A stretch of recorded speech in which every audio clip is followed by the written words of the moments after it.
Hypothetically, let's just pretend that you are going to get a dog in the next few weeks. If you had a choice, would you get a 10-week-old puppy or would you get a dog that was out of the puppy stage? If you're thinking about getting a dog or you know somebody who is, make sure they see this video. Click thumbs up and subscribe.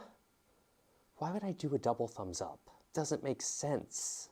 My name is Zach George. I'm a dog trainer. I train dogs without the intentional use of aversives. Recently, I made a video talking about how I think a lot of people give too much consideration to a dog's breed and not enough consideration to the individual dog. And I discussed a lot of the issues surrounding that. Reading the comments, I saw people wanted to know the difference between getting a young dog, like a young puppy, versus an adult dog. Now, hypothetically, let's just pretend that you are going to get a dog in the next few weeks. If you had a choice, would you get a 10-week-old puppy or would you get a dog that was out of the puppy stage, like 1 year or older, we'll say, though plenty of 1-year-olds are still puppies. At what age does a dog go from being a puppy to being a dog? 9 months to 2 years is the short answer. Sexual maturity is what defines an adult dog. Okay, this is the fun part. Let's talk about all of the pros with a brand new puppy. If you guys think of something that I haven't, and you will, please put them in the comments below. With these young dogs, you have the advantage of being there for their critical socialization period, which is roughly 4 months and younger. With puppies like this, ideally, you want to give them broad exposure to a variety of age-appropriate experiences. Did you know that? And there's that unique opportunity to build a really strong bond right from the beginning. When I get a brand new puppy, one of my favorite bonding experiences is playing tug of war with them for the first time and teaching them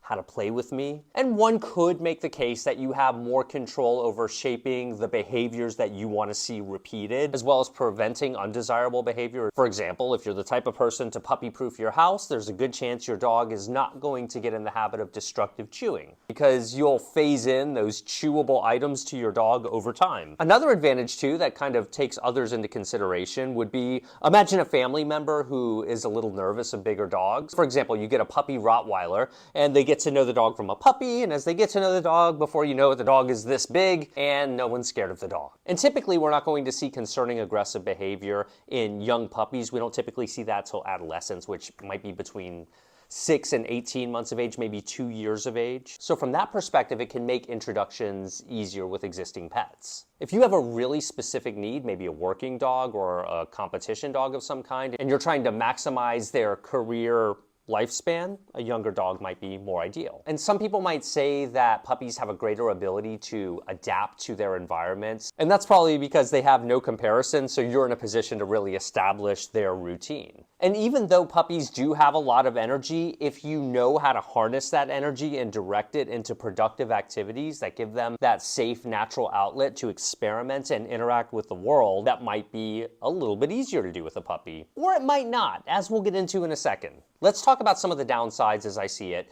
when it comes to getting a young puppy. There are some big ones that should give people pause about adopting a young dog, particularly if you are not prepared for a major project. Little bitty puppies who are brand new to the world know absolutely nothing. They don't know anything. They're smart, they just don't know anything. Do you know what that means? That means you are the one that, if you want this done in an efficient manner, you have to very proactively show this puppy how you want them to behave in virtually every aspect of their life. Think about it though, they don't know what stairs are, they don't know a food bowl and a water bowl are supposed to keep their contents inside of them, they don't know about sleep schedules. We have to be really proactive about taking them outside very frequently if we hope to house train them efficiently, and we have to do it in a way that is enjoyable and pleasant for the dog and for you. It's a project. If you're coming at this in good faith and you really want to do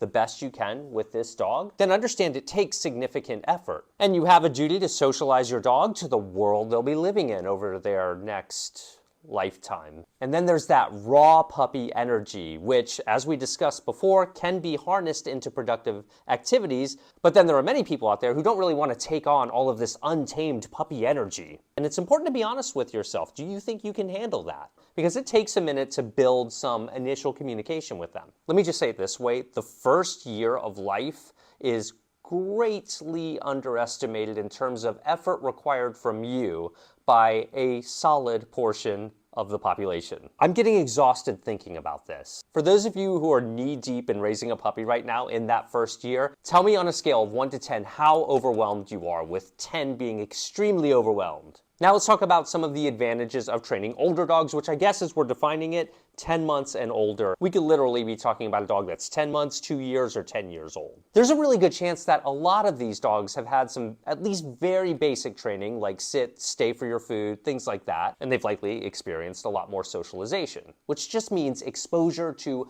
varied experiences. Older dogs are going to be more mature, and this might mean that they behave a bit calmer. I said might, but they might not. And sometimes with a more mature dog, that can make training easier. Even dogs that spend significant time in foster care and shelters have figured out a lot about human culture and how to coexist with us. People who work in the shelter and rescue community are some of the most dedicated people I know. They're always trying to squeeze in a little bit of training here and there. So that is often a benefit with getting a rescue dog. You could also say that they might be less distractible during training because puppies have literally seen very little, so every little thing is going to distract them. Whereas even with a not so trained older dog, they've still seen things like butterflies and birds and may not become as distracted by things like that. But they could. And an older dog is likely to have better bladder control, for example, though you still need to house train any new dog so they're familiar with the rules at your place. The energy of a grown dog is likely going to be more predictable. Virtually all puppies are energetic and playful at various times throughout the day, but a smaller percentage of those dogs are going to remain highly energetic throughout much of their life. So you kind of know more about what you're getting, at least in terms of that dog's energy level. So all of this means you have a higher likelihood of having a faster learning curve. What are the downsides to having an older dog? There are no downsides to having an older dog. It's possible that a fully grown dog may have established unwanted habits like jumping, chewing, excessive barking, things like that. Most of those are very superficial and easily addressed. I've got videos and books on all of that. I will say it is important to use modern methods that do not include the use of aversive techniques. The evidence in ethology and animal behavior is that we don't need to use aversive techniques to resolve those issues in any known case. Always remember that as you're training your dog. Then there's always the possibility that an older dog could have had negative experiences in their past that may make training a little bit more difficult or challenging. But with the right commitment and flexibility on your part, you can give this dog a completely new start. If you're adopting a senior dog, it's possible they could have existing medical conditions that you'll need to contend with. And it might be harder for dogs beyond the age of puppyhood to adapt to new environments. While you can probably get them to adapt to any environment, you need to be prepared to be patient and flexible in accomplishing that sometimes. If your new home is so dramatically different than what they were used to, that can take some time. Always consider the context from which they came if you know it. For example, some dogs could be grieving if they recently lost a guardian and that's why they're being rehomed. It may take a little while to achieve a strong two-way bond, and even things as simple as housebreaking take a very proactive approach sometimes, and getting them on our schedule and in tune with our routines. Very often with a fully developed dog comes a fully developed athlete too, so matching the energy between the dog and the person is critical. If you've done your due diligence with this dog, you'll hopefully have an idea of what their everyday energy level is like. Not only do we want to consider the dog's genetics and their experiences if we're aware of them, but we have to take into account that individual dog in the context in which they are going to be living. It's such a good idea to reflect on all of these pros and cons before making this major commitment. What other pros and cons are there to young dogs versus older dogs? Tell me in the comments below. And what are some ways that we can keep dogs of all ages entertained and happy? Novel experiences for dogs really hit different and can be extra exciting for them. So things like new dynamic toys or puzzles or things that really engage their brain and their senses can really help improve a dog's emotional state and keep them super engaged not only with you, but the world they live in. BarkBox makes some of the most creative toys out there. Each month you'll get these new toys, you'll get top quality treats and chews. Some dogs are really hard on toys. Super Chewer might be the better fit for them. The toys are every bit as creative, but they're more durable for those really strong dogs. Get a free box when you sign up for a subscription at barkbox.com/dogtraining or superchewer.com/dogtraining. I'll have a link below. Don't forget to like and follow if you enjoyed this video. Why do I keep doing that? I never do this in real life. Subscribe to my channel, and goodbye. We'll see you in the next one.